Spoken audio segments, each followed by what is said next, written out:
अस्सलाम वालेकुम dear students, उम्मीद करता हूँ आप सब लोग खैरियत से होंगे। अल्लाह ताला आप सब पर अपना करम रखे, आमीन। स्टूडेंट्स, आज का जो हमारा लेक्चर है वो है compare rotational motion and translational motion. ठीक है, तो रोटेशनल मोशन और ट्रांसलेशनल मोशन का अगर कंपैरिजन किया जाए तो ये क्या होता है, आज इसके बारे में हम डिस्कस करते हैं। बच्चों, हमने यूनिट नंबर 2 के स्टार्ट में कुछ डेफिनेशंस पढ़ी थी रोटेशनल मोशन की, ट्रांसलेशनल मोशन की।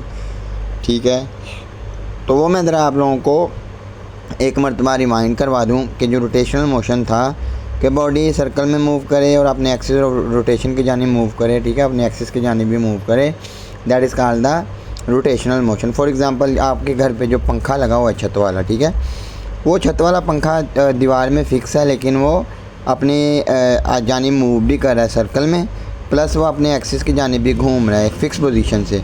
तो बच्चों, वो हुआ आपका रोटेशनल मोशन। और ट्रांसलेशनल मोशन क्या मोशन था कि तमाम के तमाम पार्टिकल्स किसी भी बॉडी के वो एक ही साइड पर जाएं, तो वो ट्रांसलेशनल मोशन होता है।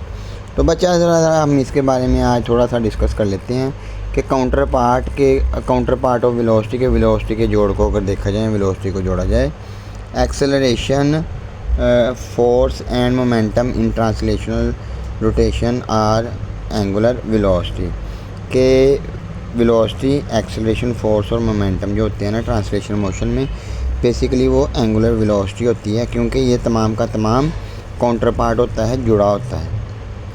Angular acceleration, movement of force, torque and angular momentum respectively in rotational motion, ये रोटेशनल मोशन में पाई जाती हैं। इट इज़ सजेस्टेड, ये सजेस्ट किया जाता है that the torque play the same role in rotational motion, के टॉर्क रोटेशनल मोशन में वही रोल प्ले करता है that is played by force in translational motion, के जो फोर्स का रोल ट्रांसलेशनल मोशन में होता है। Therefore we are satisfied to predict, के हम इसको जस्टिफाई कर सकते हैं या प्रिडिक्ट कर सकते हैं that analogous to Newton first law, हम बच्चों इस चीज़ को जस्टिफाई कर सकते हैं या प्रिडिक्ट कर सकते हैं न्यूटन के पहले लॉ को देखते हुए कि जो रोटेशन है, ठीक है, किसी भी ऑब्जेक्ट की, वो कंटिन्यू होती है कांस्टेंट एंगुलर वेलोसिटी के साथ, जब तक कोई रिजल्टेंट मोमेंटम टॉर्क उस पर एक्ट ना करे। ठीक है, हाउएवर ताहम if our resultant torque is apply to rotational object, के रोटेटिंग ऑब्जेक्ट पर टॉर्क अप्लाई किया जाए,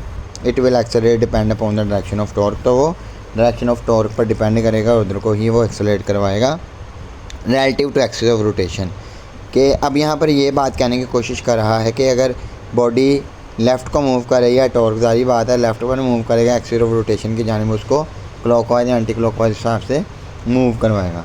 this fundamental principle in has our understanding how object move and interact with their environment, के ये हमें ये वाला जो फिनोमिना है, ये हमें ये वाला प्रिंसिपल हमें इस चीज़ के लिए अंडरस्टैंड करवाता है कि हमारा जो ऑब्जेक्ट है वो इन्वायरमेंट में कैसे मूव कर रहा है, वो लीनियर मोशन में है या रोटेशनल मोशन सिनेरियो में है।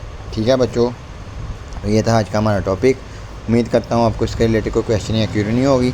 अगर बच्चों इसके रिलेटेड कोई क्वेश्चन या क्यूरी आपको हो तो आप नीचे दिए गए मेरे व्हाट्सएप नंबर पर स्क्रीनशॉट शेयर कर सकते हैं, प्लस कमेंट बॉक्स में अपने क्वेश्चन शेयर कर सकते हैं ताकि मैं उनका आपको आंसर दूँ। प्लस बच्चों, मेरे इस चैनल को आप लाइक कर लो, सब्सक्राइब कर लो, प्लस बेल आइकन को लाजमी प्रेस करो, और 3D वीडियो देखने के लिए हमारे साथ एंड तक बने रहो ताकि आपको इस लेक्चर की एग्जांपल है वो अच्छे समझ आए। तो बच्चों, इंशाल्लाह मिलते हैं नेक्स्ट वीडियो में, तब तक अपना ख्याल रखिएगा। अल्लाह हाफिज़ बच्चों।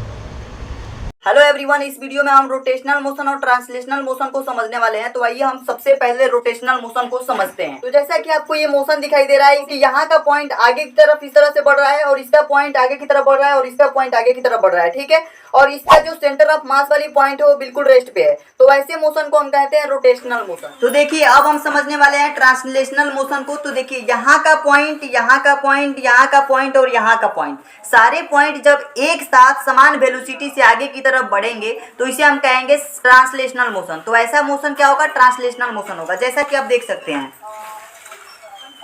तो ऐसे मोशन को हम कहेंगे ट्रांसलेशनल मोशन।